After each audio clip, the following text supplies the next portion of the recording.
Hello everyone, welcome back to TechnoCharts YouTube channel and in today's video we are going to discuss how we can handle losing trades और कैसे हम stocks के अंदर exit कर सकते हैं by using some rules basically. Now ये blog जो है ये जुलियन कोमर नाम के एक ट्विटर हैंडल ने लिखा था और मैंने ये पाया कि मेरा और उनका ट्रेडिंग स्टाइल जो है वो सिमिलर है, जहां पर हमारी एग्जिट की जो स्ट्रैटेजी है ऑलमोस्ट मैच करती है. तो अभी हम आ जाते हैं उसके ऊपर, एग्जिट स्ट्रैटेजी के ऊपर. नाउ एग्जिट स्ट्रैटेजी के अंदर सबसे पहला मेन रूल है कि मैं जब भी एंटर करूंगा तो मेरा जो स्टॉक का प्राइस है वो 10% 10 to 15% ऊपर नहीं रहना चाहिए मेरे 21 ईएमए के ऊपर. मतलब क्या, अगर 21 ईएमए 100 रुपए पे है और स्टॉक का प्राइस अगर 110 रुपए चल रहा है या 112 रुपए चल रहा है तो मैं ये स्टॉक को 110 112 रुपए पे नहीं खरीदूंगा. क्यों? क्योंकि मेरा रिस्क टू रिवॉर्ड रेशो इस केस में मैच नहीं करेगा. तो जब भी मेरा स्टॉक 100 रुपए के आसपास चल रहा है तो मैं ये चाहूंगा कि मेरा moving average basically example 5 to 7% के आसपास ही रहे. मतलब मूविंग एवरेज की वैल्यू इधर रहनी चाहिए 93 to 94 रुपीज के आसपास, ताकि मेरा जो स्टॉप लॉस है लेस देन 7% रहे.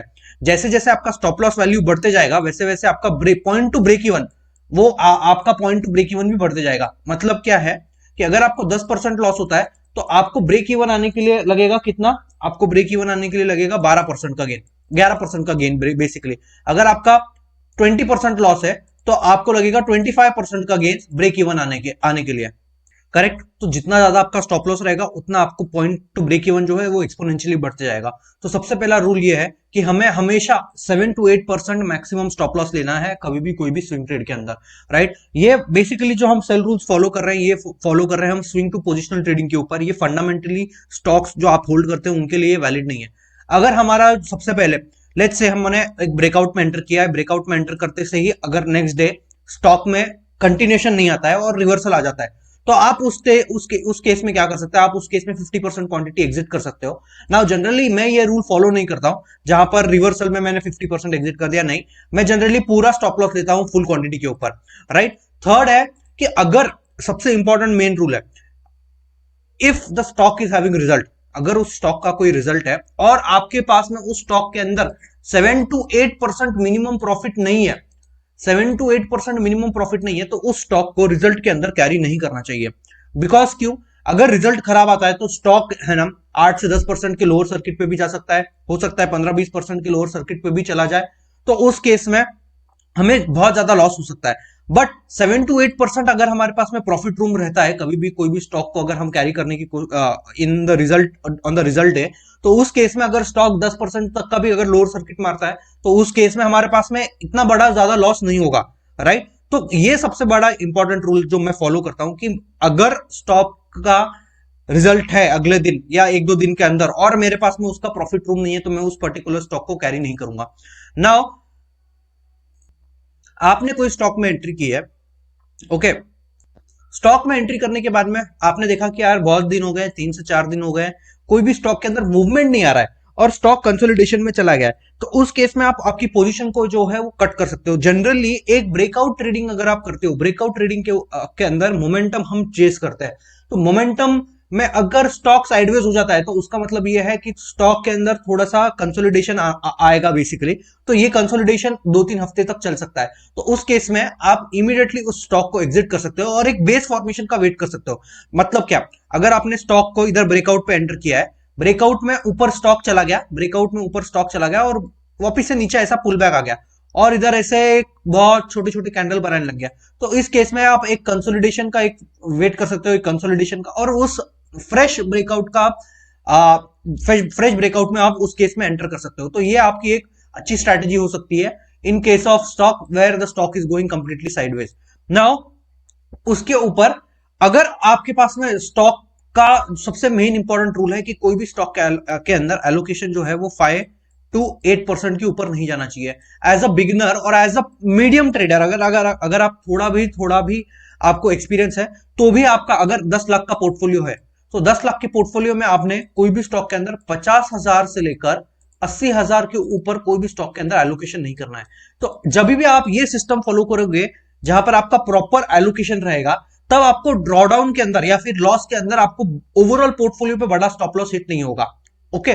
बट अगर आप बहुत ही छोटा एलोकेशन रखते हो, लेट्स से 10,000 20,000 एलोकेशन रखते हो ऑन अ 10 लाख पोर्टफोलियो, मतलब हो गया ये 1% 2% पोर्टफोलियो में एलोकेशन, तो उस केस में क्या होगा? उस केस में अगर स्टॉक 100% भी मूव कर जाएगा तो भी आपको 1% ही प्रॉफिट होगा, राइट। तो आप किसी के बहकावे में नहीं आना चाहिए। कोई भी बंदा आपको हो सकता है दिखाएगा कि 100% प्रॉफिट है, 500% प्रॉफिट है, मगर अगर मेरा पोर्टफोलियो 1 करोड़ का है और मैं उसमें 10,000 रुपए डाल रहा हूं और वो स्टॉक को 500% प्रॉफिट में होल्ड कर रहा हूं, तो मेरा कितना प्रॉफिट होगा? वो मेरे पूरे पोर्टफोलियो में कुछ एलोकेशन, जो प्रॉफिट का जो एलोकेशन होता है प्रॉफिट का, बेसिकली वो मुझे कुछ भी फायदा नहीं करेगा, राइट। तो प्रॉपर ऑप्टिमम एलोकेशन चाहिए हमें, कम से कम 5 से 8% का हमें कोई भी स्टॉक के अंदर एंट्री के बाद में एंट्री के टाइम पे एलोकेशन रहना चाहिए, राइट।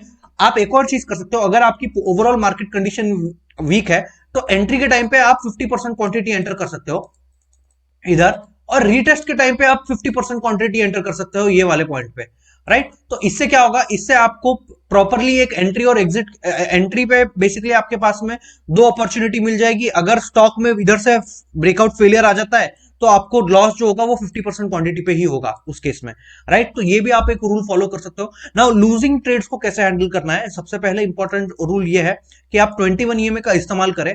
जब अगर हमें दिख रहा है कि इंडेक्स, ओवरऑल इंडेक्स 21 ईएमए के नीचे चल रहा है, तो हम जनरली लॉन्ग्स को है अवॉइड करेंगे। हम generally buying position, fresh buying position create करना अवॉइड करेंगे। क्यों? क्योंकि जब भी इंडेक्स 21 ईएमए के नीचे रहेगा, मतलब है कि ट्रेंड ओवरऑल जो है वो बेरिश चल रहा है। तो बेरिश मार्केट में अगर आप स्टॉक्स बाय करोगे तो हो सकता है कि आपकी लॉस करने की प्रोबेबिलिटी बढ़ जाए, और उस केस में आपको लॉसेस होने के चांसेस थोड़े से ज्यादा हो जाएंगे। तो जब भी आप स्टॉक्स में एंटर करना चाहते हो तो आप देखिए कि इंडेक्स भी 21 ईएमए के ऊपर है, स्टॉक्स भी 21 ईएमए के ऊपर है, और स्टॉक्स जनरली 5 to 7%, मेरा मतलब यही रूल है, 5-7% या 7-8%, ये जो रेंज है बेसिकली डबल डिजिट के अंदर ही स्टॉक जो है 21 ईएमए के ऊपर रहना चाहिए। जैसे ही स्टॉक 21 ईएमए के ऊपर बहुत चलने लग जाएगा, उसके अंदर मीन रिवर्जन, मतलब क्या, एवरेज प्राइस के पास आने की टेंडेंसी जो है स्टॉक्स की बढ़ जाती है, इस और आपका रिस्क टू रिवॉर्ड रेशियो उस केस में खराब हो जाएगा, राइट। ये आपको एक रूल जो है वो फॉलो करना है ना। हमारा मेन मकसद क्या है? मेन मकसद ये है कि हमें हमारे लॉसेस को जो है वो कट आउट करना है और हमारे प्रॉफिटेबल ट्रेड्स को हम होल्ड करना चाहते हैं ना। एक एग्जांपल लेते हैं, जैसे कि अभी हमने गरुड़ा का एक एग्जांपल ले लेते हैं। हम इधर आके, चलो चार्ट खोलता हूं, तो अभी हम पेटीएम के एग्जांपल पे आते हैं। तो पेटीएम के एग्जांपल में देखेंगे कि कैसे इधर स्टॉक में कंसोलिडेशन आया, कंसोलिडेशन के बाद में ब्रेकआउट आया, बट वो जाने दीजिए। अब आप देखिए जो रेड लाइन जो है, वो रेड लाइन जो हमारी है वो है 21 ईएमए की लाइन। तो कैसा ये स्टॉक हमेशा थोड़ा भी 21 ईएमए के 5-7% ऊपर जा रहा है, फिर से पुल बैक कर रहा है, फिर से ऊपर जा रहा है, फिर से पुल बैक कर रहा है, और पूरी अप ट्रेंड जर्नी में 21 ईएमए इसने 1-2 बार ही बस एक वीक मार्केट कंडीशन में तोड़ा था, जिसमें भी वो डिसाइसिव ब्रेकडाउन नहीं आया था। बट अगर हम अभी पेटीएम का चार्ट देखेंगे, तो अब पेटीएम के चार्ट में देखेंगे तो compare to this breakdown is very decisive. तो ये एक जो ब्रेकडाउन आया है 21 ईएमए भी इसने तोड़ दिया है।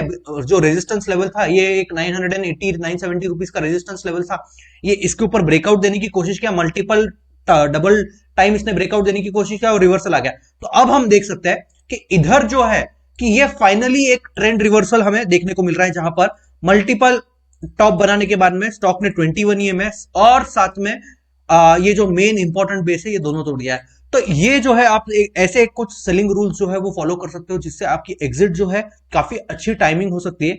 नाउ इंपॉर्टेंट पॉइंट ये है कि आप हमेशा टॉप पर एग्जिट नहीं कर सकते हो, राइट। तो टॉप पर एग्जिट बस भगवान और एक झूठा इंसान दो ही कर सकते हैं। तो सिंपल सी बात है, अगर हमें 1000 रुपए का प्रॉफिट दिख रहा था तो हो सकता है हमें एग्जिट करते टाइम पे 950 रुपीज का प्रॉफिट दिख जाए। तो ये एक सिंपल सा रूल है, 5-7% आपका प्रॉफिट में हमेशा उड़ेगा जब भी अगर आप एक लॉन्ग टर्म का कोई स्टॉक जो है एक पोजिशनल बेसिस पे अगर आप कोई स्टॉक को होल्ड करते हो। तो do share this video with all of your friend. Comment section में कमेंट कर बताइए कि आप कौन सी स्ट्रैटेजी यूज करते हो एग्जिट करने के लिए और लूजिंग ट्रेड्स को हैंडल करने के लिए।